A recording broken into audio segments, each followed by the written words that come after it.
Once again, thank you all for tuning in. This is Nuance, and we will be speaking about the New York City Council's action to override two of Mayor Adams' vetoes.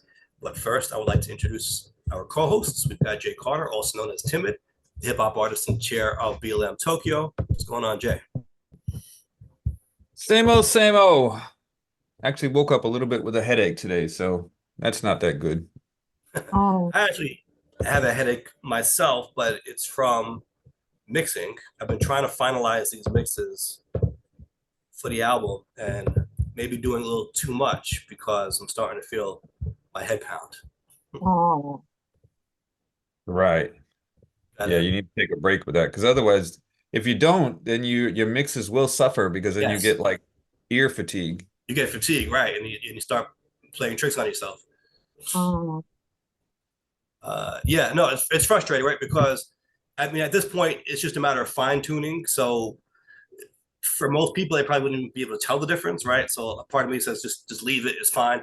But I'm like going between point 2, point 6 on the setting or point 2, point 7, and it's like it's so subtle, but to me it's making a big difference because I'm just so in tune with it that it's driving me crazy. And then I have it in my head how I want it to sound, and it's not exactly there, but I know it's like just like a little bit of tweak. Then it's like you turn it this way, too much. And it's like it's just find that right sweet spot, and it just drives you crazy.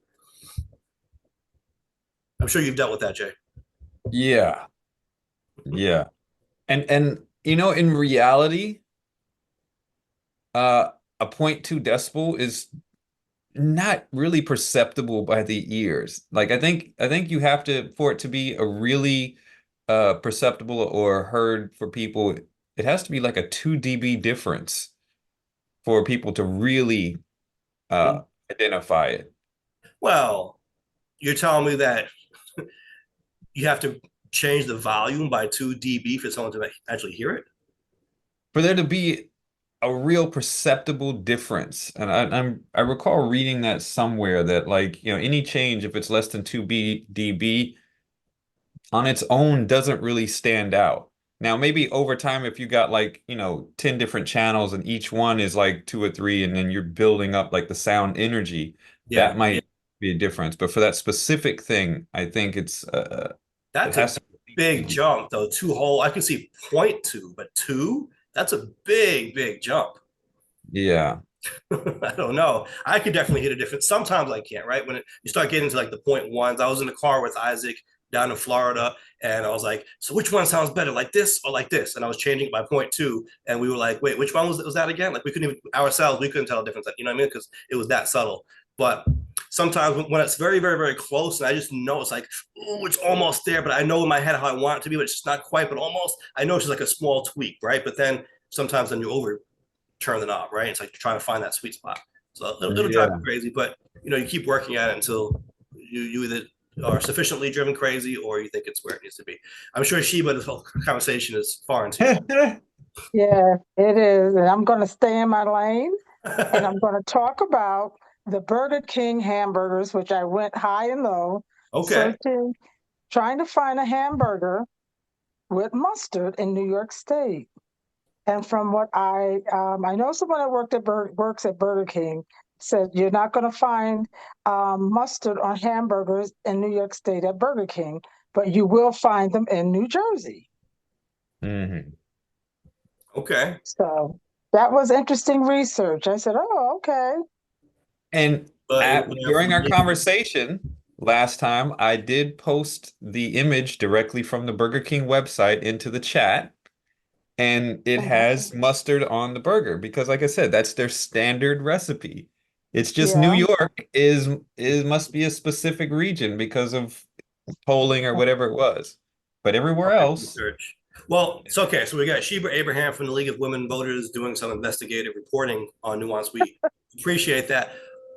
We now need to see New Jersey. Maybe I'll see next time I'm on the turnpike or whatever. When I'm in New Jersey, I'm going to pull over and go to Burger King and see because I'm a little dubious, right? I maybe it depends on where you are in Jersey. I don't know. For some That's maybe true. reason, I'm suspecting that at least close to New York, the burgers in Jersey are also not going to have mustard on them. Joe Yeah. Dubious, perhaps. That's right. We'll see. We'll see. Like I We'll said, see exactly where the line is, where the mustard line begins, right? Yeah, right. where's the mustard line? Yeah. Where's the mustard line? Yeah. Yeah. Like I So said, it shocked me to hear that because, like I said, I did years now during college and high school. I made thousands of hamburgers with mustard on them. It's just a regular recipe.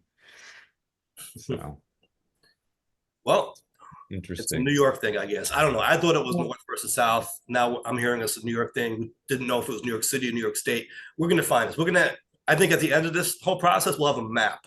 We'll be able to put out a Yeah. map of where the mustard is. Yeah. Mustard or non-mustard burgers? Yeah. Yeah. Yeah. And it could tell us something. This all started because we were talking about the cultural differences between North and South in the US. Right. Like coming on my recent road trip. And I think those things are interesting to look at, especially when you're driving. See, this is what you get when you drive that you can't get when you fly, right? Because when you fly, Yeah. you're basically just dropped in a new place. When you drive, you can slowly observe the differences. And it's really fascinating to watch, right? Because it is a gradual change sometimes. Or sometimes it could be a quick change, right? And you startle, like when you go to the McDonald's in Richmond, you know you're in the South with an F, right? Whereas Yeah. you weren't getting that before. But like we said last week, even in Virginia, there is a place where the South seems to begin culturally, right? I think it's certainly south of Alexandria. Where is it? I don't know. It's probably a gray zone in the middle somewhere. So all these, I don't know. Maybe I'm just a geek when it comes to this, but I find it fascinating to look at. Well, we'll have to get to the bottom of this. Yeah, yeah. I think it's funny that Shiva actually went to go get a burger though, with that research in mind. Yeah, yeah, Yes. yeah. But I can say, Read the World launched on Thursday. There you Oh, go. And yes. we How had was that? it was good. It was wonderful. Everyone who said that they were going to show up came. Nice. Assemblyman Jacobson, Jonathan Jacobson, he attended. Our newly elected mayor, Yvonne Flowers, she attended.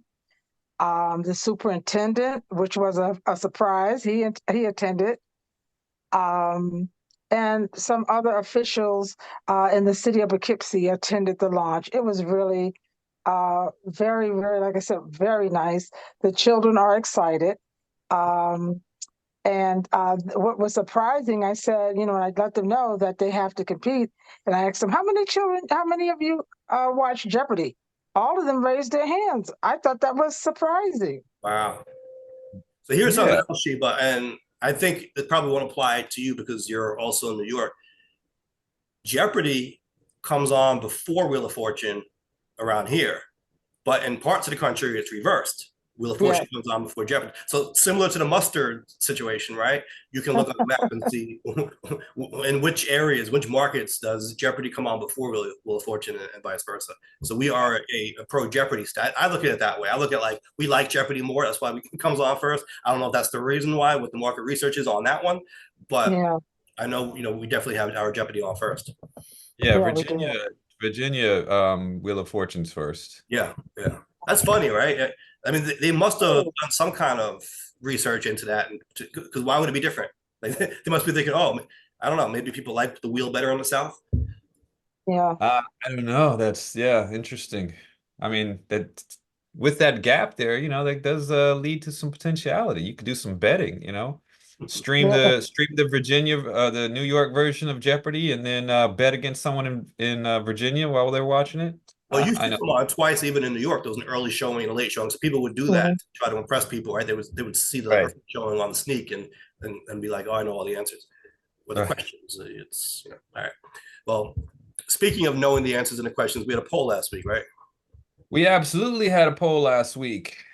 And this was in regards to the issue with the New Hampshire primary. So the poll question was, should New Hampshire be stripped of its delegates to the Democratic National Convention for not following the DNC rule to allow South Carolina to vote first? That's a mouthful. And so as we talked about last week, Joe Biden pulled himself off of the ballot because was it New Hampshire wouldn't allow South Carolina to go first because they have a law in their state that says they have to be the first primary in the country. And so the DNC has, I guess, threatened or said that their delegates wouldn't count. So we put this vote to the people, and the results were 36% said New Hampshire should be stripped of its delegates. 45% said no, 19% said I'm not sure. Mm. So Yeah. plurality saying that they should maintain their delegates, but essentially the vote should count regardless of the DNC rules. Yeah. Some people had, for and against opinions, of course. One said voters in that state could pressure their representatives to change the law. It's a pretty stupid and self-aggrandizing hill for New Hampshire to die on. That state isn't special. You really think there's a realistic chance that they're going to change their own law to say we're no longer going to go first? They take so much pride in that. Yeah, right. Yeah, No, I you're not mean, going to change it. yeah, it's, someone said that stripping the state of its delegation seems very restrictive. Perhaps a better solution might be to reduce the size of the delegation from what it might have been had they decided to play by the rules. Yeah, But that it's a wasn't, very was that a rule? it's a Or was DNC that rule. something? What rules would they have to play by? The DNC rules. But Right. the DNC was, how many times have they asked New Hampshire to go second? Is this the first time? Yeah, That's a good question. So where are the rules? the Because if DNC makes the rules though on how to conduct the presidential primary, right? right, but now it counts because Biden wanted to have South Carolina go first. Yeah, the DNC passed a rule saying that South Carolina goes first But when did they pass the rule? recently, over the past year. Oh, Right. So yeah, and I mean, speculative. come on. The reason why is well, we're assuming Uh-huh. the reason I think the DNC put out was that they were trying to be more inclusive or whatever. But realistically, it seems like Biden did much better in South Carolina last time, and he didn't do so well in New Hampshire. So having that be the first primary, it would have made a bad impression off of his new campaign. And so that's probably why they wanted to switch it up, even though that they didn't specifically say that. But strategically, Uh-huh. looks that to be the case. So Right, but here's the wasn't thing: Biden still won New Hampshire, even not it? He being on did. the ballot. So Resoundingly Well, he won. was a right, write-in. not even being like, yeah, as a writing candidate, he won Yeah. overwhelmingly. So was he really in any danger?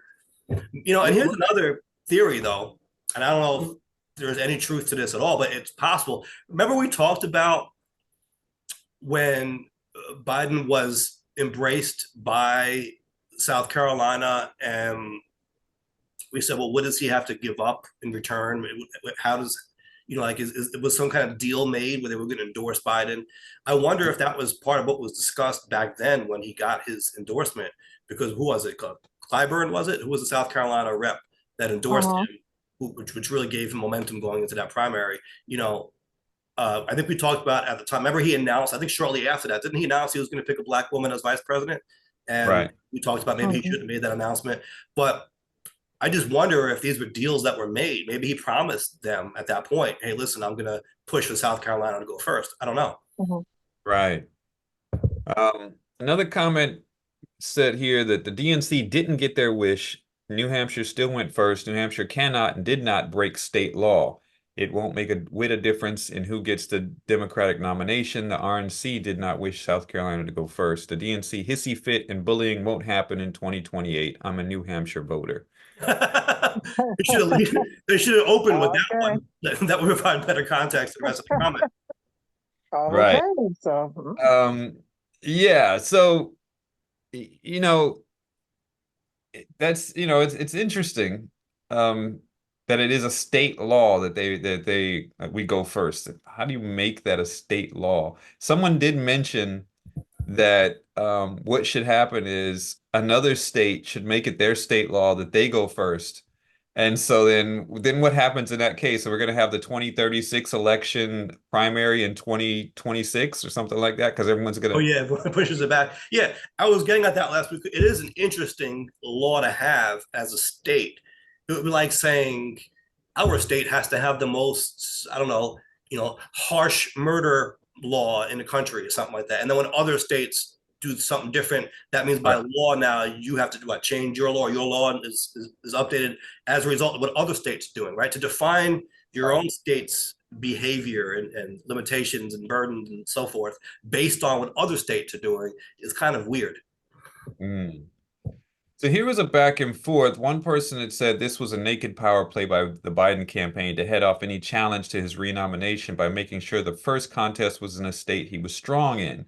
And someone countered saying that that's baloney. The DNC made South Carolina the first Democratic primary so that black voters would receive greater representation and to eliminate caucuses in the nominating process.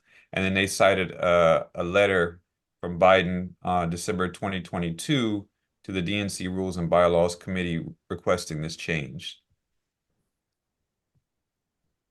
So that's kind of the stated reason the DNC said, we did this for inclusivity and this and that. Mhm. But come on, we know that this also was because this was a state he was strong in. Yeah. Right.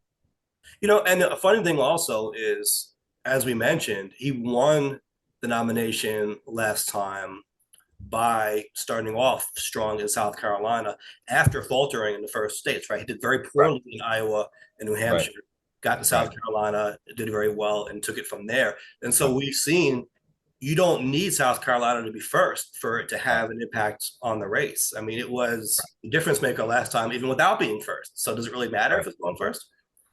Right. And again, as you pointed out, he, as a write-in candidate, not even on the ballot, he Mhm. stomped the New Hampshire primary. I think it was like above 78% or something. Yeah, it was really a significant win.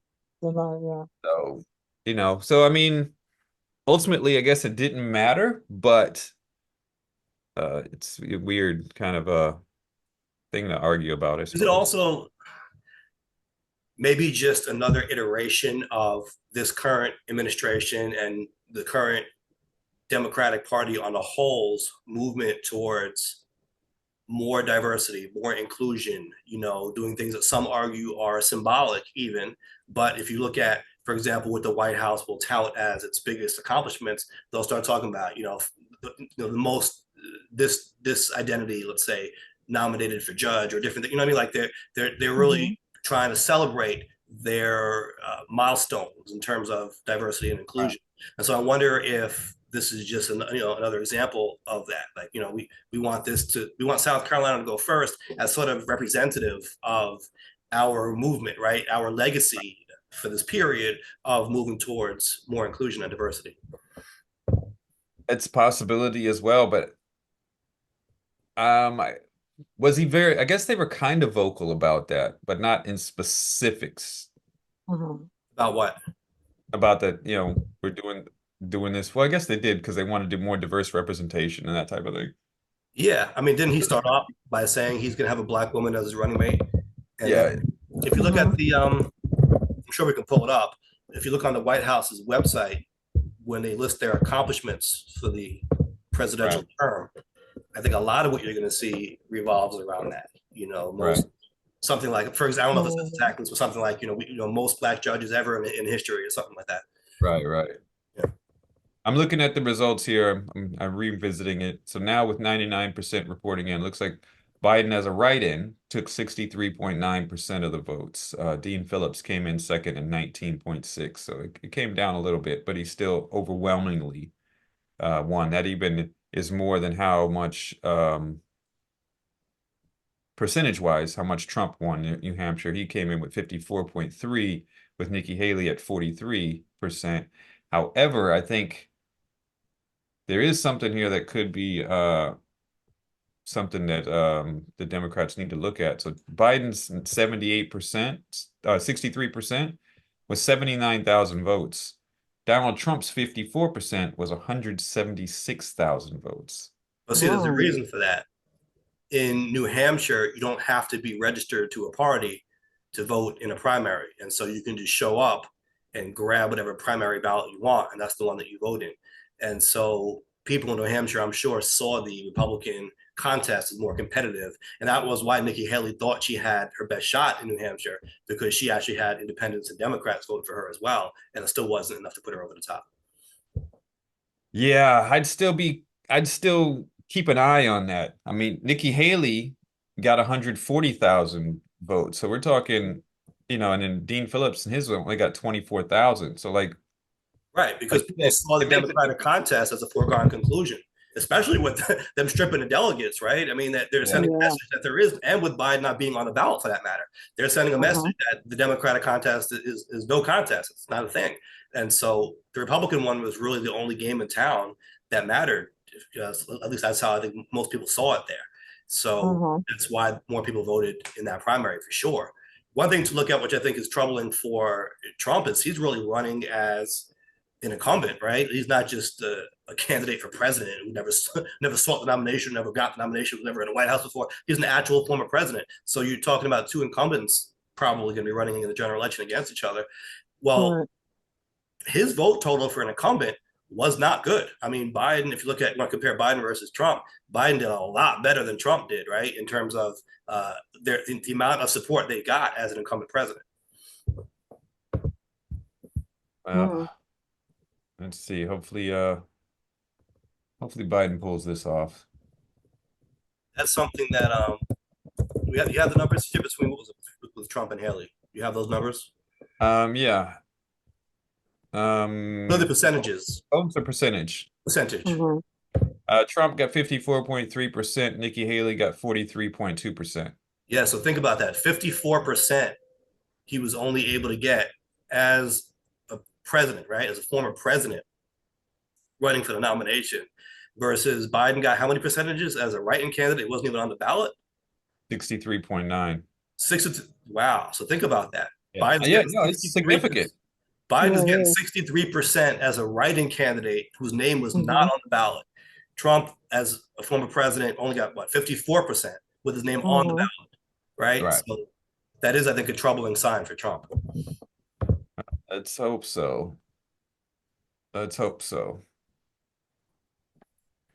So, yeah, we'll see. We'll see how these things progress. Yes.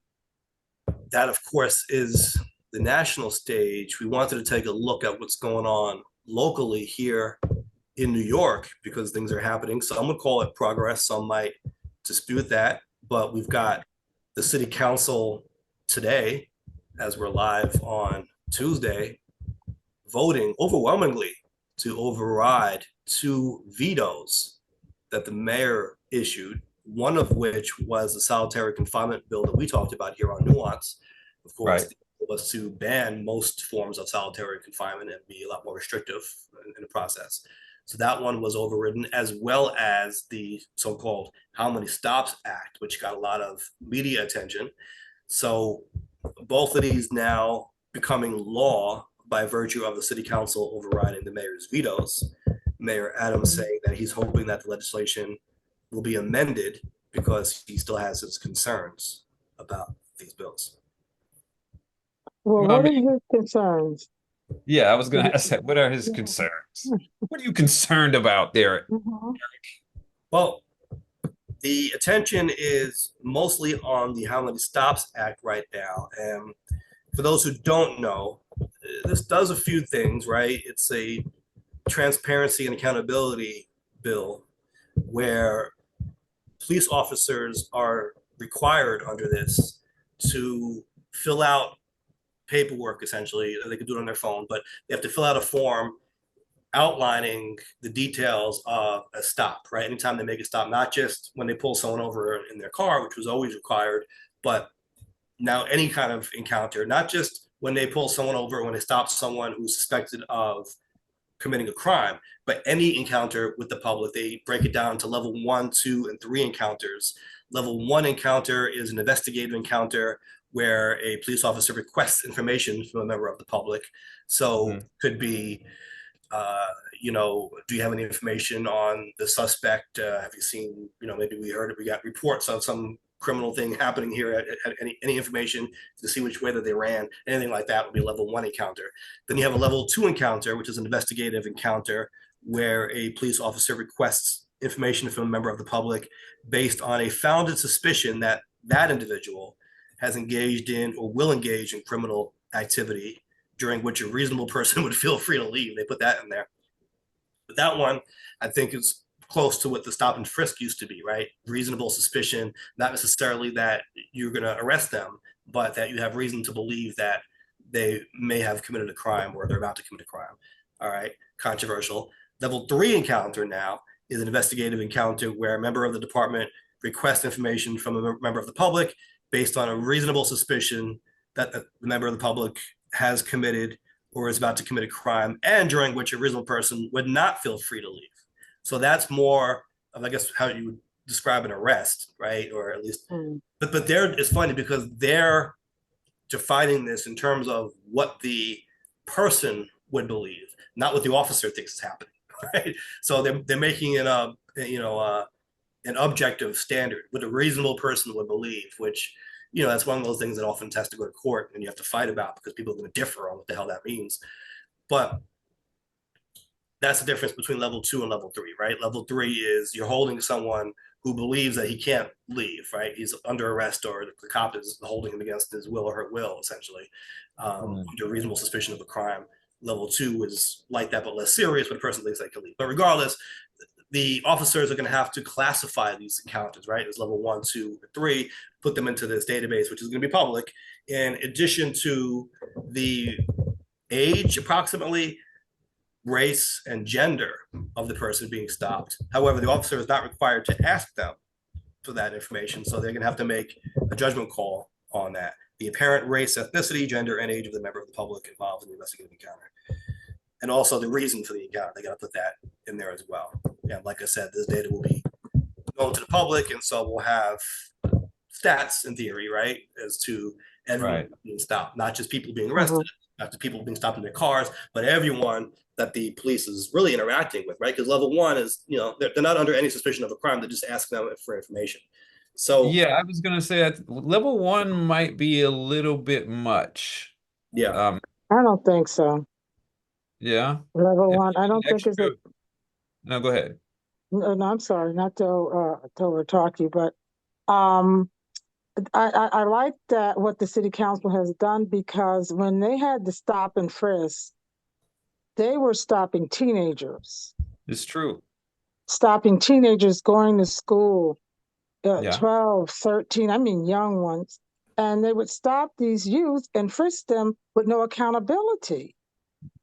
This is true. So I think they should be held accountable if they're going to stop young people in some way, because a young person, if they think, that this young person might have done something and they're not sure, what happens if they arrest somebody that hasn't done anything? right. But Sheba, okay, let's just be clear though. The level 1 encounter involves people not under suspicion for criminal activity. So you're just asking them for information. And I think part of the objection from the mayor is it's going to take too long and essentially impede police work, right? If they're spending all their time filling out forms. Now, the public advocate who sponsored the legislation is saying that it will take them less than a minute, so it shouldn't be an issue. But I can understand that, and I personally would like to see a little bit more on this myself, but I can understand why it might seem like a problem if, let's say they're investigating a crime and they have to ask a group of people, right? They're in an area where the criminal was known to be, maybe this is where the crime actually happened, and they're interviewing people. They're saying, and it could be kind of informal. So have you seen this guy? Have you seen anything? Have you heard anything? What if they're asking like 50 people in a crowded area? Now they got to fill out 50 forms and put the age and the race and the gender of everyone that they talk to. I can see that seeming like much, right? I don't know if it really is, if it crosses the line. I don't know if it means we shouldn't do it, but I understand where that argument comes from. Well, I'm looking at it from the point of stop and frisk. Well, yeah, I think that's where I'm looking at. That's really more level 3. Level 2, that helps. That helps. Now, if that's a higher level, though. Yeah, that's a higher level. That's 2 and 3 when they're actually suspecting the person of committing a crime. Now, we did see with stop and frisk, they were stopping people theoretically or supposedly under reasonable suspicion, but almost 9 times out of 10, the person actually was not committing a crime, which is what led to a court declaring it unconstitutional. And especially with teenagers, Yeah, Yeah. and so that is still a Especially with concern, right? teenagers going to school that are, That you're only supposed to be stopping and frisk, or uh, previous when that was the policy, and that was the thing that they were instructed to do. They were only told to do that under reasonable suspicion of crime, but we saw the stats showed that most of the times there was no crime, and so that did lead to questions as to whether they truly had that reasonable suspicion. And again, there's a subjective standard and an objective standard. We start talking about reasonable, in Right. legal terms, that's the objective standard, and they weren't meeting that clearly. And so there is a legitimate concern here, like to your point, Sheba, you know, but under I the can see law, what you're level saying 2 and about, level 3 are the reasonable suspicion, but what if they're level 1 encounters as far as the police are concerned, but the public receives it a different way? What do you mean by that? yeah. For example, Well, I'm trying to think of the discrepancies here because Sheba was saying basically, even with the level 1 encounter, she had concerns about stop and frisk and essentially people being stopped who shouldn't be stopped, or the police thinking that there's reasonable suspicion even when there isn't, or they're saying that even when there isn't. And and I so, get that as well. I understand. yeah, I is completely. is there a concern here that maybe something should be a level 1 encounter, but it's really a level 2 or a level 3 encounter? I mean, even the difference between 2 and 3 is kind of subjective, right? Or when Right. does a reasonable person feel free to leave? I mean, I can see the cop and the member of the public having very different understandings of whether we're at a level 2 or a level 3, right? The cop is going to Mhm, say, "Oh, sure, they can leave. Of course, they can leave. It's level mhm, 2," and the person is going to say, "I was scared for my life. It's a level 3." And so, right. you know, is there a danger that a level 1 is not really a level 1? I guess is what I'm getting at. Yeah, and I think that's very valid to say. And in that regard, then with that possibility out there, then it is very relevant to say, well, let's just encounter just document everything. And then we'll figure it out. Because like you Right. said, there might be two different perceptions. And in the case you Mhm, mentioned, yeah, that you know, you could say, well, yeah, they were free to leave, but Yeah. you got six cops around you and guys holding his yeah. hand on his hip, like, well, I feel the pressure Mhm, that if I leave, this is not the case. Right. Or picture this one, right? There is, I don't know, someone suspected of having a gun in an area that gets reported. Maybe they let off a shot or reported shots or what have you. mm, The cops come to investigate. They're in a very crowded area. Maybe it's by a park or apartments or whatever the case is. A lot of people are congregating in an area, and the cops start talking to people, right? Stopping them essentially on the street and saying, "Hey, can I talk to you? Have you seen this person? Have you heard anything?" And they just Right. asking pointed questions about what's going on. Maybe from the cop's perspective, it's a level 1. In other words, the person that we're talking to is not suspected of a crime. We're just trying Right. to gather We're information. just But maybe, asking the public for help. right. But mhm, maybe from their perspective, they are being treated as a suspect. Maybe just because of the history there, or just because of Sure. the nature of the questioning, right? Sure. Why Whatever do it you is. assume mhm, I know? Why do you assume I know? Because I'm in this area. What are you coming to Right. me for? yeah. Right. Maybe there is a reasonable perception that they're under suspicion. Not that Sure. they're going to be charged with a crime or arrested, but Right. they're, like the difference between uh, an interrogation and just asking someone a question, right? Trying to get Right. information from someone. Maybe they'll feel like that, right? Especially if the cop is on edge. Maybe they're in an area that they're not used to. You hear about that a lot. We were scared. So that could Right. be a thing too. They're in an area, they're out of their element. They're nervous. They're asking people for information on something, and the people perceive it as them being interrogated or questioned, as if they're a suspect, Well, not just that well, Absolutely. well, not just that's that they're looking for someone else, but maybe that they're looking for them. And there could be a blurred line there because maybe the cop doesn't know. Maybe the cop is asking them, thinking maybe they're going to confess something or we're going to learn something about them that makes them a suspect, right? Because they're still trying to get that information. And so it could be hard to determine where these lines are actually drawn. And so that's why I guess, like Jay, you were saying, I understand why you might want to say, well, then just put everything in there. Right. mhm, But if you can clearly define these categories, then I can also see the point that you may be including too much if it's Right. too burdensome. And that's the thing. Is the public advocate correct? It's only going to take a minute. How clean is the system? What if, like in my example, what if they stop 50 people in a Right. matter of a few minutes? How long is it going to take for them to now fill out these 50 forms? Is that Right. going to impede the investigation? Is the criminal Right. getting away now? So these are things that you have to consider, right? The logistics of it. So Absolutely. are these forms to be filled out once they return, or are they to take filled out while they're actually interviewing or seeking information? Well, I How don't know if that's in the law. forms to be filled out? Are they to be filled out once they return? Are they to keep notes? It seems like they have to keep notes. Once they return to their precinct, that's when they fill out the forms of what they've done. If they stopped anyone to talk to them or inquire, get information, inquire about a shooting or something like that, other things, theft or something. Right, but could you have a situation where they will hesitate to talk to people to try to investigate a crime because they think that it's going to be too burdensome on them, or it's going to be too difficult, right? Too onerous to properly fill out all these forms, and then they'll get in trouble for not filling out the forms, and could have a perverse effect of them not doing the investigation the way they otherwise would. I think this is really indicative of this lack of trust that we have in police officers doing their duty in a fair manner. This would be necessary if we didn't have issues like what was going on with stop and frisk, if we didn't have issues like the tension between police officers and people in the community because of overreach and these types of nature. So I think, maybe this is a measure that needs to take place now while that trust is rebuilt. That could be an issue to talk about. What are your thoughts on the fact that they have to include the apparent race, ethnicity, gender, and age of the member of the public? Do you think that could impede their investigative work as well? Could there be a perverse incentive there, maybe that they wouldn't want to stop people? I mean, let's say in a hypothetical that I brought up, let's say they're in a housing project or somewhere where everyone is Black or Hispanic. Are they going to be afraid to, put in 50 reports? I just stopped 50 Black and Hispanic people because that's going to make them look bad, even though that's who's there at the time. I mean, is that an issue? It could be, but I don't really have an issue with that because as we saw with the stop and frisk, we saw the majority of people they were stopping. It was, what was it, like 80% or something like that, 70% or something like that of Black people, and then the second highest was brown people.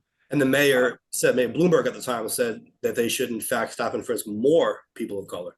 Right. And so if they have to document this, then we know we can look at it, because we could look at those statistics and say, well, look, this is not being applied fairly, obviously. Right. So I think I don't have a problem with them having to collect that information. No, not at all. Yeah, I'm just wondering if it could possibly lead to them essentially not wanting to do their job because they think that this is going to somehow reflect. But Mike, what about Well, it's because they weren't doing their job, is that stuff like this is necessary. right? Because the transparency, and I think that's what they're trying to. They want more transparency with these police officers, especially those that do it for no cause, or the bad police officers that they can probably weed out. Right. That this is something that they do regularly and never held accountable for it. Right. Right. And ideally, this wouldn't be necessary. Right. We would trust and have that faith in the police officers to execute their duties the way that they should, and that they would be doing it. And like you said, maybe weed out some of these bad cops, and the cops that don't report the bad cops. Like, just get rid of them too. Yeah. So, and you have but to, I was gonna say, but I do see how the level 1 stops could be very cumbersome, especially if it's every touch point. You know what I mean? Like if you just say, hey, which way did he go? Okay, now I got to fill out a form. I can see how that could be. Right. Yeah. But, and this is why I would want more data myself. I think people are very presumptuous to say, oh yeah, this should be supported. We should vote for this. We should vote against this. Me personally, I understand where this is getting at. And I think broadly more accountability and more transparency are good, but Right.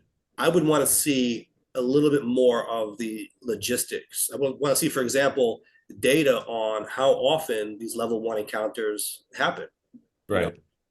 even taking this legislation out, putting it Right. aside for a second, just in an ordinary course of business for the NYPD, how often are they doing this? How many, in a given month, let's say, how many people on average should the reasonable officer be expected to stop in this manner and ask for this data? How many forms basically would they be expected to fill out every month? Yeah, I would like Right. to figure this kind of stuff out, because I don't know. I don't work in law enforcement, and so I don't know how common this is. I don't know what the numbers are on it, and I like to see stuff like that. Yeah, and I think it'd be very useful to know that thing, because if they have to having to fill out 1,000 forms like every month, like we may need to look at that because we still want them to do the job that they're supposed to be doing. And 1,000 pages, that could be just put them at the desk and take them away from what they need to be on the street. Yeah, and let me actually flip it around, because with stop and frisk, I spoke with officers at the time who were telling me that there was pressure on them to conduct a certain number of Yes. stops and frisks, right? And if they weren't, Yeah. they would be told, "Are you telling me people aren't out there committing crimes? Come on, you're not doing your job. You're not finding enough people. Yeah. You're not finding the criminals. You're not getting them." And Right. so, what if this causes officers now to fill out more forms, right? To document level 1, 2, and 3 encounters, because if they don't, they'll be told that they're not investigating properly. They're not finding criminals, looking they're trying to solve the crimes or whatever. So, what if they wouldn't actually be stopping that many people, but now there's pressure on them to do more because it's public, and those numbers got to show that they're actually, quote unquote, doing their job. Yeah, and I think that's an issue that kind of is linked to that idea of quotas. Like if you Yeah. don't do this much, then it means you're not doing Right. anything. You have to show this for budgets or for elections or whatever it Mhm. is. When reality, you would prefer the numbers be down, right? The idea Right. is that if the numbers are down, that means there's not a lot of crime happening. Right. You know, Yeah. um, I got, I think I mentioned it to you before here in this uh, small town. Walking by the police station, there is a police substation that's right there at the train station. Um, and right in front of you can see inside the office and the police officer sitting at the desk. And I'm walking by and the police officer's there, leaned back in his chair with his head back and mouth open. He's just asleep. And I'm okay with that. That means he doesn't have enough to do. And I'm fine with that. If the cop doesn't have enough to do, then that means that things are okay. So, Yeah. I'm good with that. So, Oh, yeah.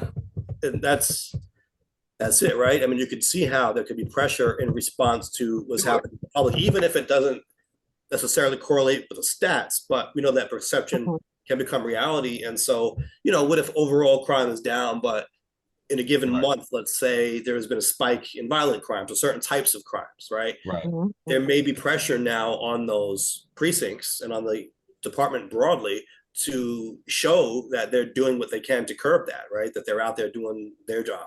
And so I can envision a situation where there's pressure from the higher ups on the officers, say, hey, we had this big spike this past month. How come you guys Mhm. don't have enough level 1, 2, and 3 stops in to show that we're trying to investigate this stuff? And so that, I think that could be an issue, but I'm really just, I guess, playing devil's advocate in a sense. You're trying to figure out what the potential downsides are, right? Mhm. right. Mhm. Yeah, and then you have to look at what the potential Yeah. downsides are to be able to like accurately assess whatever the Yeah, that's true. You do. So there was an op-ed here in the Wave here in Rockaway this past week by was a it Scala's rap? it was not Scholars Rap.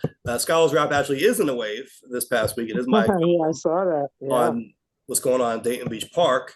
But no, there was actually something in the Wave also about this particular legislation. And the gentleman who wrote the column was calling on the council members, moderate Democrats, as he called them in the council, to vote with the mayor, to not override the veto. And he's Mhm. saying that it's a matter of public safety. He's saying it will slow NYPD police response times and undermine the community oriented policing that is critical for crime prevention. The overwhelming majority of law enforcement professionals agree with this assessment. There are better ways to improve transparency in policing, ways that will not compromise public safety. And so they do keep repeating this public safety talking point, but Good buzzword. yeah, I'm not seeing really a whole lot of meat on that bone, even with the mayor. From what I'm seeing, the mayor is saying that it'll take too long. But all right, I just want to know more about that. And is that, just to say that, just to rest your case on that point doesn't really get me there, right? I want to know really what that's about. Right. What is the crime rate in New York City? What's the crime It's rate in New down York? actually.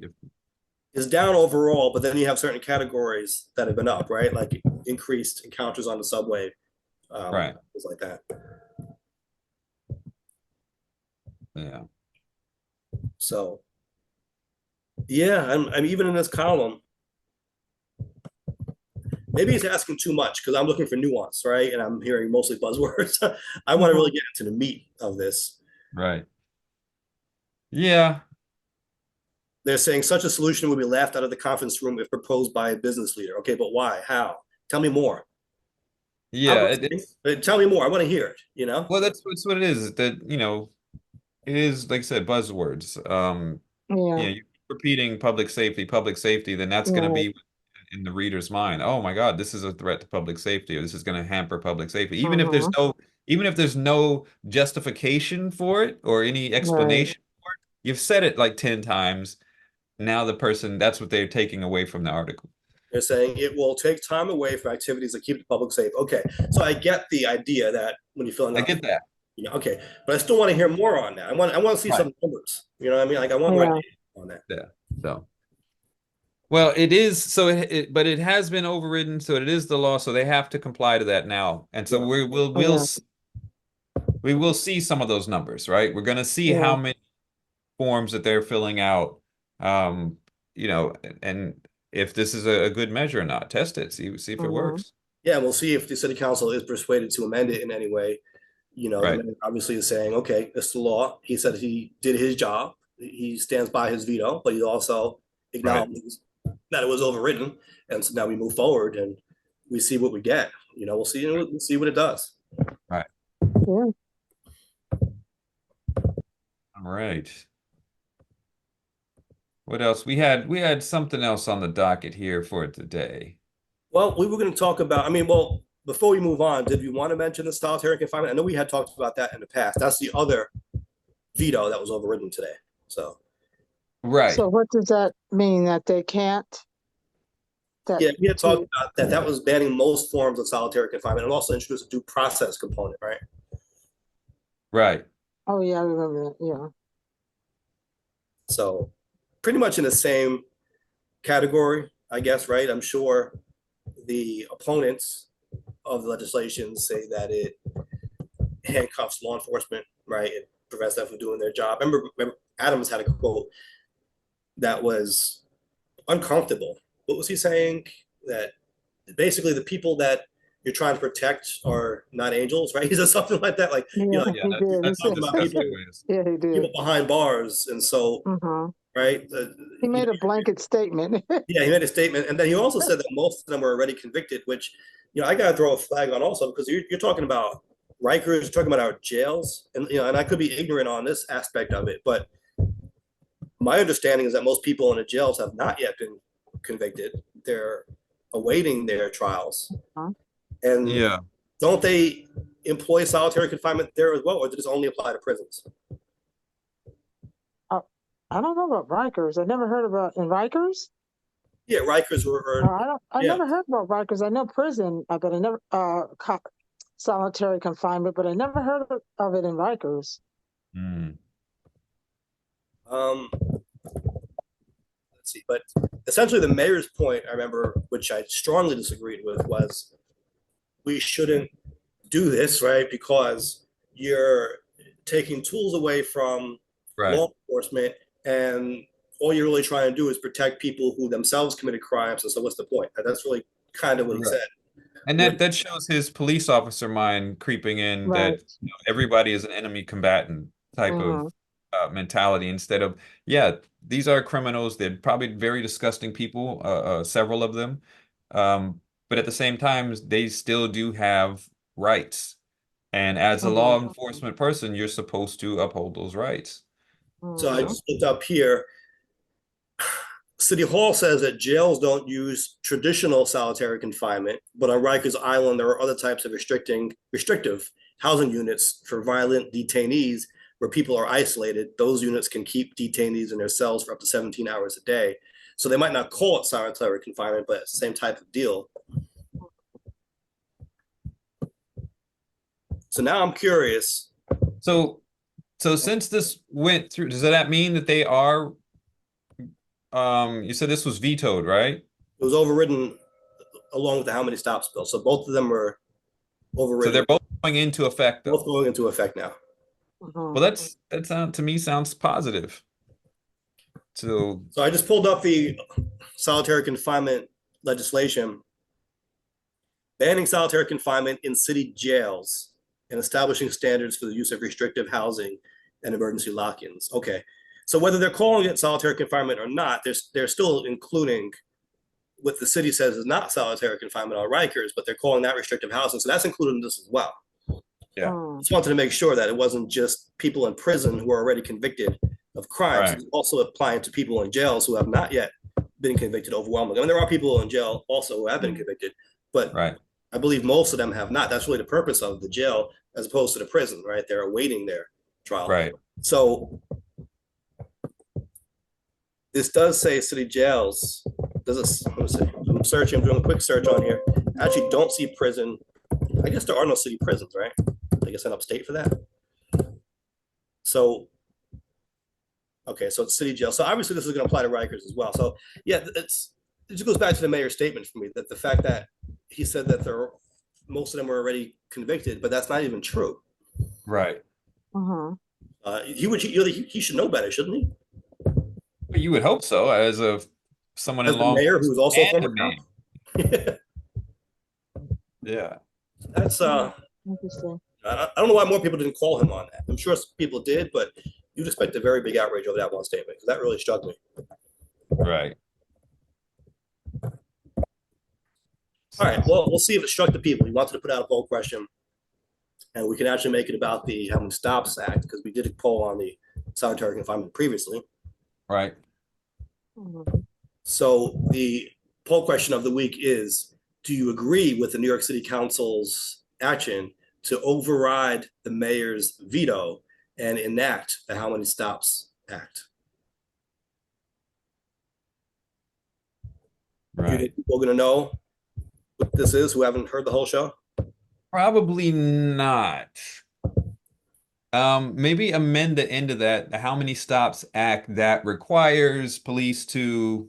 We're getting along with it here. Start talking about levels 1, 2, and 3. Well, no, we don't have to go that far. It requires police to document every encounter with members of the public. Okay, well, it's not every encounter though. It's investigative encounter. Every investigative encounter. The city council voting that this Hold on a afternoon second. to override Mayor veto. No. Story popping up. Yeah. All right, we Maybe could, run the poll with that amendment on it. okay. Yeah. We could Yeah. try that. Okay. Should I go to the whole legislative history now? I feel like No. going too deep into it. No? No. That should be enough. Yeah. No, I'm enough. saying the part that I had before. Oh yeah, do the part you had before and Okay. add that at the end of it. Take 2. And action. The poll question of the week is, do you agree with the New York City Council's action to override the mayor's veto on the How Many Stops Act, which requires police officers to document investigative encounters? All right. Let's roll with that. Yeah, that's good. Yeah. That might give people a little bit more to look at. And if, because I doubt. But you know, with the mayor, how go much look into it. but Well, it also with became a bit of a national story with the council member who was part of the Central Park Five, right? Talking Right. about yes, you hear salon, yes. yeah. But you know, Mike and Jay, how much of Eric, the Mayor Adams, how much of his police background plays into him being the mayor? What do you mean?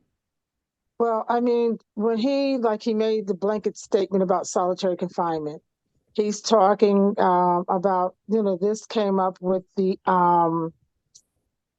this poll, how many times you should report when you stop and somebody's suspicious and you stop them. This current ruling, how much of his is this the policing side of him that thinks things like this should be done in the city? I mean, what lens is he looking at this from? Well, I'm sure his police background is influences his decision making and his way of thinking. Absolutely. I So would be surprised if it didn't. So he's definitely going to look at it from a police point of view. I don't think, I mean, there's been other instances where, you know, police, either transparency came up or accountability that, you know, he's definitely taken the police side. yeah, and I'm noticing that with him, and it's like, wait a minute, you have to be for all the people. Yeah. Although you and use that if you have that his background, he would have a more insight on how it works for the people Right. and for the police, or against the people and against the police. But it seems like he's borderlining more for the police. Yeah, I mean, you would hope, yeah, I mean, that's the idea how they use industry experts and things, right? The idea is that he's got this experience, so he should understand you know, the positive and negative of it. But Yeah, he oftentimes should. it's the bias that comes through. He's going to look at it from the bias way. And So that's what it seems like. Oh yeah, and I have a Because, couple yeah, of thoughts on that. Number one, it shouldn't be looked at as an adversarial thing, right? It shouldn't be, are you on the side of the police or the people? It should be, how can we work together to ensure the police are doing their jobs effectively and with the support and cooperation of the people? And maybe measures like this can help, right? And I think an argument that it's going to impede them, we'll see. But I think that more transparency, more accountability can be good in meeting those objectives. But the other thing is that I think we have to be honest that the mayor was elected in large part due to his law enforcement background, right? There were people who were citing high crime numbers or at least right, concerns with crime, right, and they wanted someone who's going to be more law and order, as they say. right. So in many ways, he's acting up to who he was as a candidate. You know, I don't think he really made any bones about that. Now, he was accused, I would say, of speaking out of both sides of his mouth a little bit when it came to the campaign, and depending on who he was talking to, whatever crowd he was in front of, he would have different messaging, and then he was called out on that. If it was a more police-friendly audience, he was using certain buzzwords and terms than if it wasn't, and things like that. And there seemed to be a little bit of a contradiction there in his approach. But I think you kind of knew what you were getting with him. I think people saw him as a departure from the de Blasio administration, right? They almost wanted to move, at least when it came to policing, I think, to a more conservative point. I think that's why he did well in that primary. Yeah. So yeah, and like we mentioned, I'm sure it influences how he thinks, and like Mike said, mm-hmm, people probably wanted that, or at least the people who voted for him wanted that. mm-hmm. Yeah. Yeah, and this didn't just happen in New York City. I mean, you saw similar happening around the country, right? Almost a backlash, you might say, to some of the more progressive officials who had been in prior. And I know COVID likes to get dismissed and all this. People like to act like it never happened, but the pandemic really did play a large factor in so many variables that we see when we look at data, right? Certainly the economy, and then crime, we know, is largely tied to economic factors. I think Right. for some reason, when we look at the politics of this, that is often overlooked. They look at it like, oh, crime is up. Why?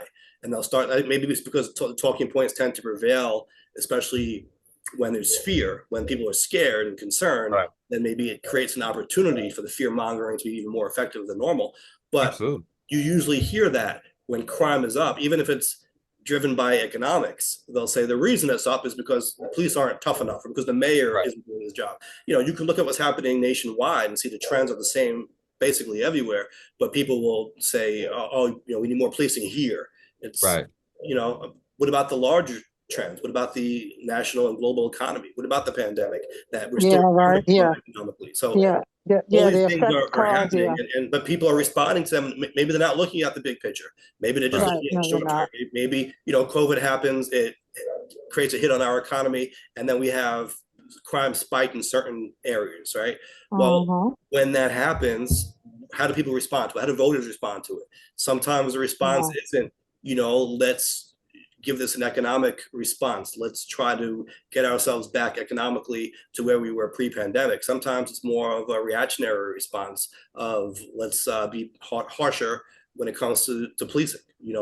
Let's move away from whoever is in office now, right? If they're perceived as too progressive or too weak on crime, let's go to someone who's more conservative. People will behave that way, even if it maybe is short-sighted, but maybe in their view, even if they're not, to be fair to them, totally disregarding the economic factors, maybe they're looking at it like a short-term solution is needed as well. Until we get our economics back to where they need to be, we need to be tougher on crime now. I mean, people will have that view as well. And so, all these things I think play into it, but I do think that was a trend that you saw. I don't think Adams was an anomaly. I think you saw that in other places as well. Didn't the mayor of Chicago lose re-election recently? And also it was also a very concerted campaign by police unions and by pro-police advocates that, our police are being under attack, and so they put out this type of talk about, we need tougher police, we need that out there. And also this has been, like you mentioned, like if there's something happening, people's response tends to be throw more police at it. This has been a trend that's been going on for decades, right? And I think it probably started sometime in the Reagan administration, and then even Clinton with the crime bill, like this whole idea of like whatever the problem is, doesn't matter, we're just going to put more police at it instead of looking at the other issues or broader context. And that's true. They don't. That's very true. Very true. Mayor Giuliani gets credited for what happened with crime in New York City, but people completely disregard what was happening nationally at that time when Clinton was president and we had the economic boom of the 90s. And I think enough consideration is given to the link between economic factors, national and global economic factors for that matter, and crime in our cities. And that certainly does play a role, a major role, right? You can look at data showing that they're very much connected. And I think it's all about campaigning and promotion and marketing and branding. It's like every candidate is going to twist it that way to make it look like they had their hand in it, maybe more than they did, so that they can get that next win, or so they can get cemented in history for it. And like I said, if you don't look at that broader context or whatever the current trend might be, it can be easily manipulated and communicated in a way that's not completely true. Right, or certainly misleading, or it doesn't show the whole picture. Right. Yeah, absolutely. So and that's what we try to do here, I think, on Nuance, try to look at the big picture and even look at things from different angles. Some people might be angry that we're even considering other sides of it, but I think to get to the truth and really to do a service to the people, to let people make up their minds on these things, we should kind of consider this from all angles and put it all out there, and not just try to spin it one way or another, right? Just kind of show it's funny what it is. It's funny you say that, because one of the comments on the Daily Polls, the Daily Co's poll that we did for last week, one of the comments was, "This isn't meant to be criticism, but this sounds quite neutral. As the diarist, do you have any opinion on the subject while asking others for theirs?" And so, like I was like, the point of the poll is to get your opinion, so it's intentionally written neutral. Because I usually, when I put these up, I write give some background on it, and put fors and against for whatever the thing we're asking about. And so it's intentionally done that way. Now, I said that if you listened to the podcast, we do give our opinions, but we also do present these balanced approaches. But it was funny that you mentioned that, because that was one of the comments. Yeah. And that's also indicative of the political climate that we're in, where it's almost like people are expected to speak in tweets, in short Right. talking points. We shouldn't go into details. We shouldn't look at things from multiple sides and try to poke Right. holes. And even if we support something, right, we're trying to poke holes in it. That's seen Right. as a big no-no, because I think people looking at this like, we're in a war, we're in a political war. How could you deviate from the message here? But Right. you try to give more nuance here. I mean, that's the name of the show is. We Right. delve into these things a little deeper. And I think the end result is it strengthens our position at the end of the day, because now we are more educated on it. We talked it through. We can see what the weakness is, which enables us then to strengthen it ourselves if we're going to improve it or defend it better, right? Because we've considered all the ways that you could poke holes in it, but we've come to this conclusion that this is what it is. In spite of its flaws, this is why it's a good thing, or vice versa. Maybe in spite of its benefits, this is why it's a bad thing. But I think it gives us more strength to be able to have those discussions and ultimately those political arguments, even, right? Knowing that we've really fully evaluated these issues, and we learn as we go. We don't know everything either, but we're trying. Absolutely. Right. You want to know the strengths of the opposing argument so that you can know, like you said, maybe there's some weakness in your argument. Maybe there's room to see the weakness in that argument. But to have that, to at least consider the full range of options, makes you understand it more and can strengthen your position as well. In the spirit of fairness, I was looking to see if I could find the mayor's quote here. I know maybe it was about a month ago or so, we really picked it apart when he was against the solitary confinement bill. The part about him saying that most people that this applies to were already convicted, if I'm being charitable to his position, maybe he meant most people who get solitary confinement. I don't even know if that's true, but maybe that's what he meant, as opposed to most people in the jail. So this would apply to broadly. I don't know. I'm trying to find a position of his that's potentially not false. I think we can attribute that to his police mentality, his police background, and thinking of, there's that adversarial type of view that comes from law enforcement, that and we've seen it, that just there's us versus them, or these criminals aren't deserving of the rights that they have because they are criminals. And it's not just the police, there's a whole contingent of people that support that view. Like, well, if you didn't do anything wrong, you shouldn't be concerned with that. And so I think it's just indicative of his experience in law enforcement. Yeah, well, we all need to do better. Yes, we do. We all need to do better. Well, we've got work to do. Yeah. True words. All right. Well, speaking of doing better, we are going to try to bring Nuance to even new levels, as we have exceeded 100,000 views total on YouTube, which we know is the replay, right? We post these videos up as an archive on YouTube. So we're happy that in total they were viewed over 100,000 times now. We're going to expand on that. I still want to do something to commemorate our most loyal supporters. Absolutely. And so we'll get something together for them, hopefully. I believe we also hit 100 episodes. I would have to go through and count, but I would not be surprised if that were the case. Well, the reason why I say that is because I'm on the YouTube channel, and there's a section for full episodes or full videos. Right. Yeah, and so there should be 100 in there right now. If every episode is there, that should be So yeah, if you're looking at the playlist, every episode would be listed there, and there are 100 videos. Yes. There you go. So we thank you all for tuning in for our first 100 episodes, and we look forward to taking this platform to new heights. Absolutely. Sheba, do we have a bottom line?